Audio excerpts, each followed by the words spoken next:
Good morning everyone. आप सभी का फिर से स्वागत है। और आज है 14 नवंबर।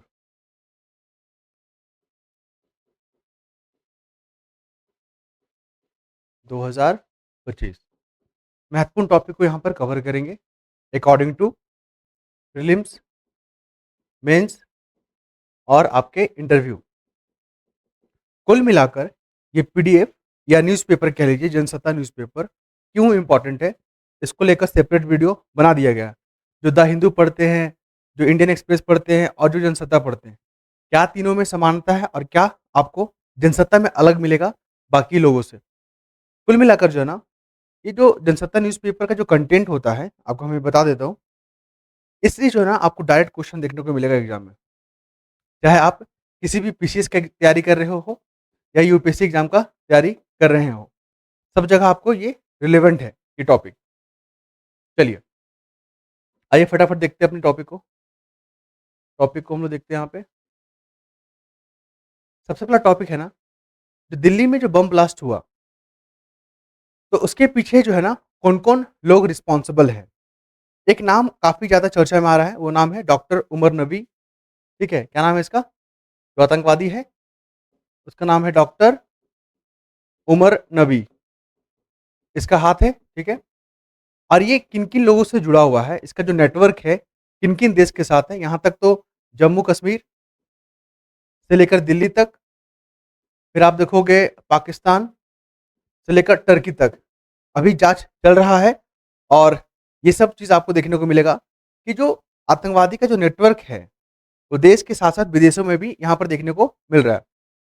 कुल मिलाकर आप जब पूरा आर्टिकल पढ़ोगे ना, तो एक शब्द काफी चर्चा में चल रहा है, वो है व्हाइट कॉलर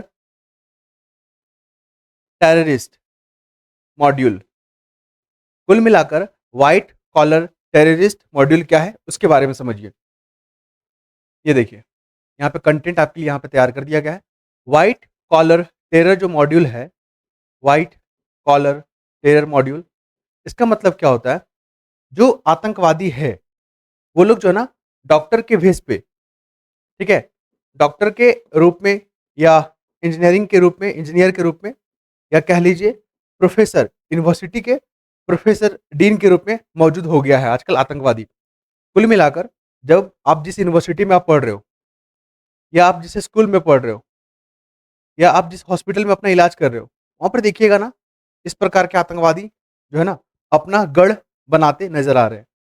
तो व्हाइट कॉलर टेरर मॉड्यूल का मतलब होता है, उन आतंकवादी नेटवर्क को कहा जाता है जिसमें पढ़े पेशेवर, जैसे कि डॉक्टर, इंजीनियर, प्रोफेसर, ये लोग पढ़े लिखे होते हैं, लेकिन ये लोग होते हैं आतंकवादी। ये लोग जो है ना, अपनी जो सफेद पोश, जो पहचान होता है, सफेद पोश कहने का मतलब, ये लोग व्हाइट कॉलर जॉब करेंगे और उसी के पीछे आतंकवादी घटना को क्या करेंगे, कंप्लीट करते हैं। आतंकवादी गतिविधियों में जो है ना, घुले मिले रहते हैं। ये चीज हो गया व्हाइट कॉलर टेरर मॉड्यूल। ये जो है ना टॉपिक, आने वाले मेंस में बहुत इंपॉर्टेंट है, आपके इंटरव्यू के लिए बहुत इंपॉर्टेंट है। अब देखो ना, हमारे देश में आप टीचर को लेकर या डॉक्टर को लेकर कितना प्रतिष्ठा है, लोग कितना विश्वास करते हैं। इसलिए आतंकवादी जो है ना, इन पेशेवर को चुना चुना है, ताकि लोगों को शक ना हो कि हम आतंकवादी हैं। तो नेक्स्ट टाइम से आप लोग ध्यान रखिएगा कि जो आतंकवादी है ना, कहीं पर भी घुस जा रहे हैं। नेक्स्ट मूव पर यहाँ पे एक जल योजना परियोजना काफी न्यूज में चल रहा है। ये क्या है? मेकेदातु, एक जलाशय परियोजना है। क्या है? जलाशय परियोजना। ये चर्चा में चल रहा है। क्यों? क्योंकि जो मेघदातु जो जलाशय परियोजना है ना, वो कावेरी नदी पे बनाया जा रहा है, मतलब बनाने पे विचार किया जा रहा है, कावेरी नदी। और ये नदी आपको साउथ में देखने को मिलेगा।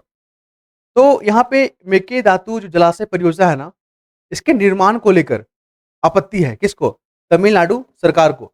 तो कोर्ट में जो है ना, पिटीशन दायर किया तमिलनाडु सरकार। क्लियर है? तो सुप्रीम कोर्ट ने खारिज कर दिया। क्यों? क्योंकि अभी ये निर्माण हो ही नहीं रहा है, बस इस पे डीपीआर तैयार करने की बात की जा रही है। तो आप जो है ना, पहले ही आके यहाँ पे आपत्ति क्यों जता रहे हो? खैर, उससे मतलब नहीं है। क्वेश्चन है कि मीका धातु जला परियोजना जो है ना, चर्चा में रहा था, वो किस नदी पे बनाने की बात की जा रही है। तो वो हो जाएगा कावेरी नदी, इंपॉर्टेंट है। उसके बाद देख लीजिए, दिल्ली में जो प्रदूषण बढ़ रहा है, जो जहरीली हवा है वहाँ पर दिल्ली में, कई दिनों से चर्चा में चल रहा है। तो सरकार ने क्या-क्या प्रयास किया है, इससे निपटने के लिए? तो आप ग्रैब के बारे में चर्चा करोगे। ग्रैब कहने का मतलब ग्रैब जो है ना, इसका मतलब हो गया कि सरकार उन कदमों को उठाएगी जिससे प्रदूषण से निपटा जा सके। फिर ऑड इवन के बारे में आप चर्चा करोगे, गाइडलाइन के बारे में चर्चा करोगे, स्मोक टावर के बारे में चर्चा करोगे और क्या है, वृक्षारोपण पे बात करोगे। तो ये सब प्रयास किए जा रहे हैं सरकार के द्वारा से। आर्टिफिशियल रेन के बारे में चर्चा करोगे, हालाँकि ये सफल नहीं हो पाया, इसके पीछे कई कारण रिस्पॉन्सिबल है, देखने को मिलेगा। ये सब चीज़ को ध्यान रखेंगे। साथ ही जो है ना, आपको कारण भी याद रखना चाहिए। कारण कहने का मतलब कि जिस कारण से जो दिल्ली में पॉल्यूशन हो रहा है, कारण में अगर आप देखोगे, तो याद रखिएगा जैसे कि इल्लीगल जो कंस्ट्रक्शन चल रहा है वहाँ पे। फिर वहाँ पर देखोगे कि जो मोटर वाहन चल रहे हैं, उससे निकलने वाला धुआँ। फिर आप देखोगे वहाँ पे पराली जलाने को लेकर भी वहाँ पे जो है ना कई बार विशेषज्ञ कहते हैं कि ये भी रिस्पॉन्सिबल है। तो इन कारकों को आपको ध्यान रखना चाहिए। फिर देख लीजिए, वंदे मातरम जो हमारा नेशनल सॉन्ग है, वंदे मातरम, ये बहुत न्यूज़ में चल रहा है। तो जब भी हिस्ट्री पढ़िएगा ना आप, तो वंदे मातरम वाला जो जो टॉपिक होगा, उसको अच्छे से कवर कर लीजिएगा। यहाँ से क्वेश्चन पूछे गए हैं और आगे भी पूछा जाएगा। वंदे मातरम चर्चा में क्यों आ गया? क्योंकि जो है ना, यहाँ पे एक स्कूल में वंदे मातरम गवाया जा रहा था, ठीक है? असेंबली वगैरह सुबह-सुबह होता है स्कूल में। तो वहाँ पे एक टीचर ने आपत्ति जता दिया कि वंदे मातरम हम नहीं गाने देंगे, नहीं गाना जाना चाहिए, इस तरह की बातें की गई। तो कुल मिलाकर जो टीचर को निलंबित कर दिया गया है, हटा दिया गया है। अब बात करते हैं वंदे मातरम के बारे में। इसको लिखे हैं बंकिम चंद्र चटर्जी, याद रखिएगा। कब इस गाना को लिखा गया था सॉन्ग को? 1875 में। इस बार क्यों चर्चा में है? क्योंकि 150 साल पूरे हो गए हैं, ठीक है? और बता दें, इसको सार्वजनिक रूप से कब गाया था वंदे मातरम को? तो 19 0 माफ़ कीजिएगा 1896 में रवींद्रनाथ टैगोर के द्वारा। और वो कांग्रेस का जो है ना सभा चल रहा था ईयरली, कहाँ? कलकत्ता में। इसको भी आप ध्यान रखेंगे। अब आ जाइए, कल भी हमने इस टॉपिक को देखा था, आज भी देख लीजिए। कॉप 30 काफ़ी चर्चा में चल रहा है, क्यों? क्योंकि कॉप 30 में जो है ना एक रिपोर्ट निकाला गया है और उस रिपोर्ट में भारत के बारे में कुछ बातें की गई है कि भारत में 3 दशक में लगभग 80,000 लोगों का डेथ हो चुका है क्लाइमेट चेंज के कारण। क्लाइमेट चेंज का मतलब क्या होता है? अगर क्लाइमेट चेंज करता है, तो आपको बाढ़ देखने को मिलेगा, सूखा देखने को मिलेगा, आपदाएँ देखने को मिलेगा, है ना? और क्या देखने को मिलेगा? चक्रवात। तो इन कारणों से जो है ना 80,000 लोगों का मृत्यु हो गया। आपसे मेंस में पूछेगा कि इस बार का जो कॉप 30 है, उसमें भारत के संदर्भ में क्या बातें की गई है? भारत के प्रयासों के बारे में क्या चर्चा किया गया है? आप उस पे चर्चा करें। तो आपको ये सब फैक्ट पता होना चाहिए, तभी आप एग्ज़ाम में डील करोगे। आप बीपीएससी 70 का मेंस जाके देखिएगा, बीपीएससी 70 का या यूपी पीसीएस का या आरओ का जो है ना एग्ज़ाम जाके देखिएगा 24 वाला। इस तरह के क्वेश्चन बहुत पूछे जाते हैं। अब देख लीजिए, क्लाइमेट चेंज है ना, जो क्लाइमेट चेंज है, उसका भारत पे क्या प्रभाव पड़ रहा है? तो भारत पे प्रभाव की अगर बात करें, ठीक है? भारत पे प्रभाव की अगर बात करें, तो आप यहाँ पे एरो बना के दिखा दीजिएगा, जल संकट को लेकर। फिर कृषि पे इसका प्रभाव पड़ रहा है, डिटेल में यहाँ पे लिखा हुआ है। स्वास्थ्य पे इसका प्रभाव देखने को मिल रहा है।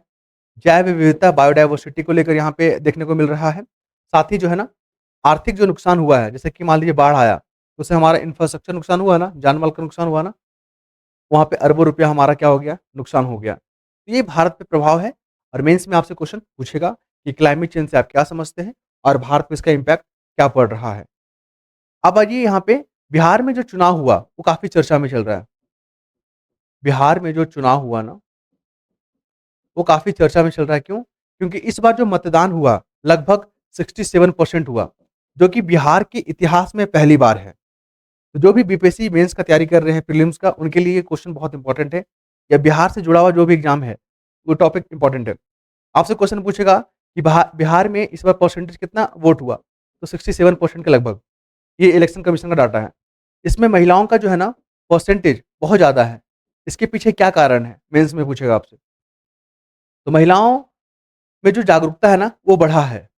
सरकार की जो योजना है ना, जैसे कि 10 हज़ारी योजना, महिलाओं को काफ़ी आर्थिक सहायता दिया जा रहा है, रोज़गार में काफ़ी रिज़र्वेशन दिए जा रहे हैं। तो ये भी जो है ना, महिलाओं की भागीदारी बढ़ा है। सरकार के प्रति जो है ना महिलाओं का जो विश्वास है वो बढ़ा है। अब महिलाएं जो है ना बराबरी का भूमिका में आ गई है। कहाँ पे? आप देखो तो लोकतंत्र में ये भी रिस्पॉन्सिबल है। साथ ही आपको बता दें, एक कारण विशेषज्ञ के द्वारा ये भी बताया जा रहा है कि जो पुरुष है ना, वो लोग प्लान कर जाते हैं। तो इस कारण से जो है ना, महिलाओं का जो आंकड़ा है ज़्यादा बढ़ा हुआ नज़र आता है। लेकिन हालाँकि सच ये हो सकता है, लेकिन ये सब जो है ना, जो फैक्टर बहुत इंपॉर्टेंट है और मेंस में इस बार पूछा जाएगा 71 का जो आप लोग तैयारी कर रहे हैं ना, बीपीएससी 71 में, वहाँ पर पूछा जाएगा। इस बार का इलेक्शन में खास बातें क्या रही? तो ये सब चीज़ के बारे में चर्चा कीजिएगा। और बता दें आपको, यहाँ पे अगर हम लोग बात करें, एक तो ये हो गया कि महिलाओं का जो वोटिंग करने का जो परसेंटेज है वो बढ़ा, तो उसके पीछे कौन-कौन सा कारण रिस्पॉन्सिबल ये लिखिएगा।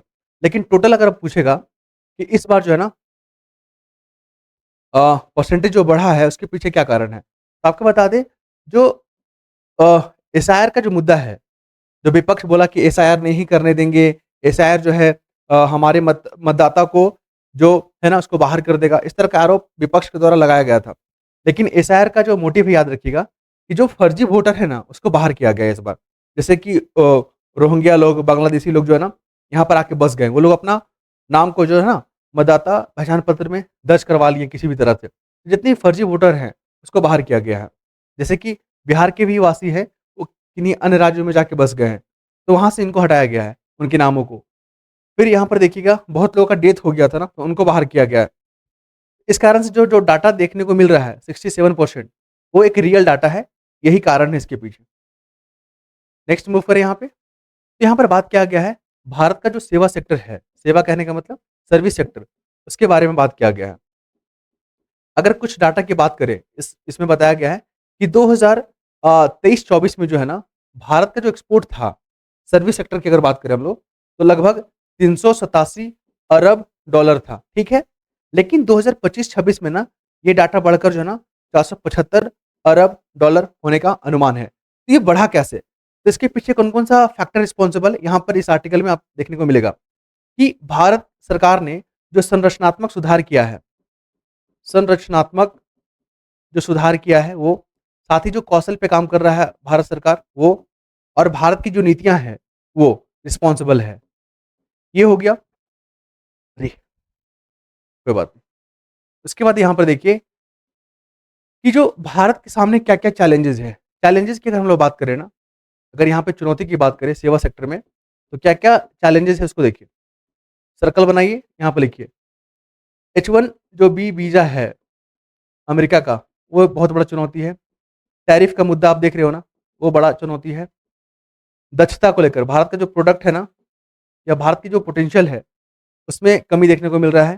फिर आप देखोगे गुणवत्ता को लेकर, वो एक चैलेंजेज़ है। कौशल को लेकर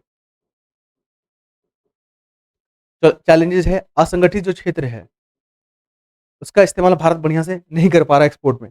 ये सब चैलेंजेज़ हैं, ठीक है? इसके बाद देख लीजिए, यहाँ पर बात किया गया है और क्या इम्पोर्टेंट चीज़ है, तो भारत जो एक्सपोर्ट में जो है ना, बढ़ा है सर्विस सेक्टर में, उसके पीछे कारण की बात करें, तो संरचनात्मक सुधार, उसके बाद सरकार की जो नीतियाँ रिस्पॉन्सिबल है, नीतियाँ, फिर यहाँ पे अ, जो कौशल या जो तकनीक ज्ञान प्रदान किया जा रहा है, वो रिस्पॉन्सिबल है, एक्सपोर्ट में बढ़ाने को लेकर। थर्ड की अगर हम लोग बात करें यहाँ पे, तो भारत जो है ना, भविष्य में एक मार्केट बनने जा रहा है, एआई मार्केट, आर्टिफिशियल इंटेलिजेंस को लेकर। बहुत सारे जो विशेषज्ञ हैं, जैसे कि आप देखोगे कि गूगल के जो सीईओ हैं सुंदर पिचई, या आप ओपन एआई के जो सीईओ है ऑल्टमैन, उन्होंने कहा कि भारत एआई के सेक्टर में जो है ना नेतृत्व करेगा और बहुत बड़ा मार्केट है। ये डाटा को याद रखिएगा, मेंस में आपको ये सब डाटा को फीड करने का काम करेगा। जब एआई से जुड़ा हुआ मुद्दा आता है, क्वेश्चन आएगा, यही सब चीज़ को लिखना है वहाँ पे। साथ ही आपको बता दें, जीडीपी की अगर बात करें, तो पूरे जीडीपी में भारत का जो टोटल जीडीपी है, उसमें एक्सपोर्ट जो सेक्टर है, सर्विस एक्सपोर्ट जो सेक्टर है, या आप कह लो सर्विस सेक्टर का जो कंट्रीब्यूशन है, लगभग 55% है। कितना? 55% है। ये डाटा दिया गया है नीति आयोग के द्वारा। नीति आयोग, इसको आप ध्यान रखोगे। ये सब फैक्ट है। साथ ही आपको बता दें, भारत का जो एक्सपोर्ट बढ़ रहा है सर्विस सेक्टर में, तो इसका फ़ायदा क्या होगा भारत को? तो भारत को क्या मिलेगा? रोजगार मिलेगा। क्या मिलेगा? रोजगार। उसके बाद देख लीजिए यहाँ पे, जो ट्रेड डेफिसिट है, उसको कमी करने में मदद करेगा, साथ ही इन्वेस्टमेंट बढ़ाएगा। और भी बहुत कुछ है, लेकिन जो फैक्ट लिखा हुआ है आपके न्यूज़पेपर में, उस चीज़ को हम यहाँ पे फोकस कर रहे हैं। और ये पीडीएफ आपको हमारे टेलीग्राम चैनल में मिल जाएगा। बहुत लोग पूछ रहे हैं कि कैसे मिलेगा? तो सबसे पहला एक लिंक मिलेगा आपको कमेंट बॉक्स में, उसको क्लिक कीजिएगा तो आप ग्रुप में आइएगा। ग्रुप में आपको एक पेमेंट का स्क्रीनशॉट दिखेगा, वहाँ पर पेमेंट कीजिएगा। बहुत नॉमिनल फी रखा गया है, बहुत कम। उसको पे करने के बाद आपको हम अपने पेड वाले ग्रुप में ऐड करेंगे। उसके बाद यहाँ पर देख लीजिए और भी कुछ खास। हाँ, भारत में जो है ना, अभी भी असमानता, लैंगिक समानता पे काम करना होगा। जैसे कि आप देखोगे ना कि ग्रामीण जो क्षेत्र है, जो ग्रामीण जो क्षेत्र है, जो ग्रामीण इलाका है, वहाँ पर महिलाओं का जो पार्टिसिपेशन है सर्विस सेक्टर में, वो 10% है। और शहरों में देखिएगा तो सर्विस सेक्टर पे महिलाओं का परसेंटेज जो है ना 60% है। तो काफ़ी अंतराल है, उसको ध्यान रखना होगा। साथ ही बता दें आपको, कई राज्य हैं जो सर्विस सेक्टर में आगे हैं, जैसे तमिलनाडु, कर्नाटक, है ना? साउथ के राज्य हो गए। और कई राज्य जो है ना अभी भी पिछड़े हुए हैं, तो उनको जो है ना बेहतरीन काम करने होंगे। ओके, चलिए अब बात करते हैं हम लोग यहाँ पे क्लाइमेट चेंज के बारे में। फिर बात करते हैं हम लोग, क्यों? क्योंकि क्लाइमेट चेंज बहुत बड़ा मुद्दा बनता जा रहा है। तो सरकार ने क्लाइमेट चेंज से निपटने के लिए कौन कौन सा प्रयास कर रहा है, तो यहाँ पर देखिए, रिन्यूएबल जो एनर्जी होता है, भारत उस पर काम कर रहा है। साथ ही आपको बता दें, कार्बन जो उत्सर्जन है, उसको कम करने के लिए भारत प्रयास कर रहा है। आपको बता दें, वन जो वृक्ष होता है, उस पे काम किया जा रहा है, उसकी आवरण को बढ़ावा जा रहा है। आपसे जब पूछेगा कि सरकार क्लाइमेट चेंज से निपटने के लिए क्या कदम उठा रही है, तो आपको ये चीज़ लिखना है। उसके बाद भारत के बारे में कुछ कंसर्न वाली बातें की गई है। जैसे कि अगर हम लोग बात करें कि एक रिपोर्ट निकाला गया COP30 के द्वारा, जलवायु जोखिम सूचकांक, उसमें भारत को जो है ना 9th रैंक प्रदान किया गया, जो कि क्लाइमेट चेंज से जो प्रभावित देश है ना, उसमें 9th नंबर में भारत आता है। कुल मिलाकर अगर बात करें तो अब तक 1995 से लेकर 2024 तक भारत में लगभग 170 अरब डॉलर का नुकसान हो चुका है। ये डाटा आपको क्यों बता रहे हैं? जब क्लाइमेट चेंज से लेकर प्रश्न पूछेगा या ऐसे पेपर में आएगा ना, तो ये सब डाटा को जरूर डालिएगा, क्योंकि ये न्यूज़ में है और एक्सपर्ट के द्वारा ये सब डाटा जारी किया जाता है। ध्यान रखिएगा, इससे आपका जो आंसर है ना, वो काफ़ी बेहतर बनेगा। यहाँ पर देख लीजिए, कॉन्स्टिट्यूशन अमेंडमेंट एक्ट 130, ये चर्चा चल रहा है। मतलब संविधान में संशोधन की बात की जा रही है। क्यों? मान लीजिए जो सीएम होते हैं, जो पीएम होते हैं या मंत्री होते हैं ना, उन पे गंभीर आरोप लगता है और उनको 30 दिनों के लिए हिरासत में कम से कम रखा जाता है। तो ऐसे मंत्री को जो है ना पद से निष्कासित या हटा दिया जाएगा, ऐसा प्रावधान किया जा रहा है। तो उसके लिए कमेटी बैठा है, ठीक है? कमेटी बैठा है, उस कमेटी का हेड कौन करेंगे? अपराजिता सारंगी, वो एमपी हैं, सांसद हैं बीजेपी की, अपराजिता। तो ये जो है ना, आप इसको याद रखेंगे और हेड जो कमेटी बैठा है, उसको ध्यान में रखिएगा। और ये इसमें क्या बातें की गई है? तो प्रधानमंत्री, मुख्यमंत्री और मंत्री जो कि गंभीर आरोप करते हैं और उन पे इस तरह की बातें की जाती है ना, तो उनको हटाने का प्रावधान किया जा रहा है। कुल मिलाकर इस आर्टिकल में पढ़ेंगे भारत और कनाडा के रिलेशन के बारे में। क्योंकि आपने देखा ना कि भारत और कनाडा का जो संबंध है, काफ़ी तनावपूर्ण 2023 में हो गया था। खालिस्तानी एक सपोर्टर था, उसका मृत्यु हो गया, मर्डर हो गया। तो वहाँ के जो अधिकारी हैं, कहाँ के? कनाडा के, वो भारत के अधिकारी पे आरोप लगाए कि भारत करवाया ऐसा। इस कारण से काफ़ी तनाव देखने को मिला था। अब जो है ना, वहाँ का जो सरकार चेंज हुई है, प्रधानमंत्री चेंज हुए हैं, तो भारत के साथ संबंध जो है ना, काफ़ी मधुर करने का कोशिश किया जा रहा है। कुल मिलाकर अगर बात करें, तो किन-किन मुद्दों पे बात किया जा रहा है? व्यापार को लेकर कि हम लोग व्यापार को बढ़ाएँगे, हम अपना ऊर्जा पे काम करेंगे, सुरक्षा पे काम करेंगे, सिक्योरिटी पे और लोगों के बीच कनेक्टिविटी पे काम करेंगे, ताकि हमारा संबंध जो है ना मजबूत हो सके और जो वैश्विक चुनौतियाँ हैं, उससे निपट सके। अब बात करेंगे यहाँ पे प्रोजेक्ट चीता के बारे में। आपको पता है ना, प्रोजेक्ट चीता को लेकर क्वेश्चन पूछा गया है। केएनपी, कुनो नेशनल पार्क, याद है ना? जब हम लोग नाम्बिया और दक्षिण अफ्रीका से चीता मंगाए थे, तो हम लोग कुनो नेशनल पार्क में रख रहे थे। ये कहाँ पे है? एमपी में है और एग्जाम में यहाँ से क्वेश्चन पूछे गए हैं। अब जो है ना, बोत्सवाना जो कंट्री है अफ्रीका का, वहाँ से मंगा रहे हैं, याद रखिएगा। और प्रोजेक्ट चीता कब स्टार्ट किया गया था? तो 2022 में। ये डेटा याद रखिएगा। इसका फ़ायदा क्या होगा? तो भारत का जो इकोसिस्टम है ना, इकोसिस्टम वो मजबूत होगा, भारत में टूरिस्ट आएँगे, तो रेवेन्यू जनरेट होगा, रोज़गार जनरेट होगा, लोकल इकोनॉमी बूस्ट होगा। कुल मिलाकर ये हमारे लिए फ़ायदे का सौदा है। अब आते हैं हम लोग यहाँ पे, एक शब्द काफ़ी चर्चा में चल रहा है, रॉयल्टी। रॉयल्टी, ये क्या है? इसके बारे में समझिए। मान लीजिए पूरे झारखंड में, पूरे भारत में झारखंड एक राज्य है ना? और वहाँ पे पूरे देश का 40% मिनरल्स देखने को मिलता है और रिज़र्व है वहाँ पे, है ना? तो मान लीजिए कोई कंपनी यहाँ पे आके इस खनिज को निकालती है, तो इसके एवज़ में सरकार को कुछ आपको रेवेन्यू देना होगा, कुछ शुल्क देना होगा। उसी को रॉयल्टी कहा जाता है, काफ़ी चर्चा में है। यूपीएससी ने यहाँ से क्वेश्चन पूछा हुआ है, ठीक? ध्यान रखिएगा। और आपको रेयर अर्थ मिनरल्स के बारे में भी बता देते हैं, ये भी चर्चा में चल रहा है, क्योंकि इस पे चाइना और ताइवान जैसे कंट्री का दबदबा है। और रेयर अर्थ मिनरल्स का जो इस्तेमाल है ना, वो हाई टेक्नोलॉजी जो प्रोडक्ट है ना, जैसे कि सेमीकंडक्टर बनाने में हो गया, आप देख लो जो चिप होता है उसको बनाने में, या एआई में इस्तेमाल किया जा रहा है इस तरह के मिनरल्स को। ये स्क्रीन देख लें ना, बोर्ड, डिजिटल बोर्ड की जो स्क्रीन, इसको बनाने में भी रेयर अर्थ मिनरल्स का इस्तेमाल होता है। तो आप समझ रहे हैं ना कितना स्ट्रेटेजिक मिनरल है ये, इस कारण से काफ़ी महत्वपूर्ण है। जैसे आप देखो इसमें लिथियम आता है, टंगस्टन आता है, ओके, नियोबियम आता है। तो हम लोग क्या पढ़ रहे थे? हम लोग पढ़ रहे थे रॉयल्टी के बारे में, ठीक? तो जो भी मिनरल्स निकालेगा, तो आपको सरकार को रेवेन्यू देना होगा या शुल्क देना होगा, उसी को रॉयल्टी कहा जाता है। और यूपीएससी ने यहाँ से क्वेश्चन पूछ लिया। अभी नियमों में सुधार किया जा रहा है, क्यों? सुधार का फ़ायदा क्या होगा? सुधार का फ़ायदा ये होगा ना कि जो भारत की जो निर्भरता है चाइना पे या अमेरिका पे, वो कम होगा। भारत इस देश पे जो है ना, इस दिशा में निर्भर हो पाएगा। भारत अपनी प्रोडक्शन को बढ़ाएगा। जो हाई टेक्नोलॉजी जो सेक्टर है ना, उस पे निर्भर हो सकेगा। भारत फिर अन्य देशों को एक्सपोर्ट करेगा। भारत का जो सॉफ्ट पावर है वो बढ़ेगा। भारत की छवि जो है ना वैश्विक लेवल पे वो बढ़ेगा। बहुत सारे फ़ायदे हैं, हम कितना बताएँ आपको। कुल मिलाकर डेफिनिशन देखिए, जब कोई कंपनियाँ या व्यक्ति सरकार से खनिज निकालने का अधिकार लेता है, तो उसे सरकार को कुछ देना पड़ता है, निश्चित शुल्क।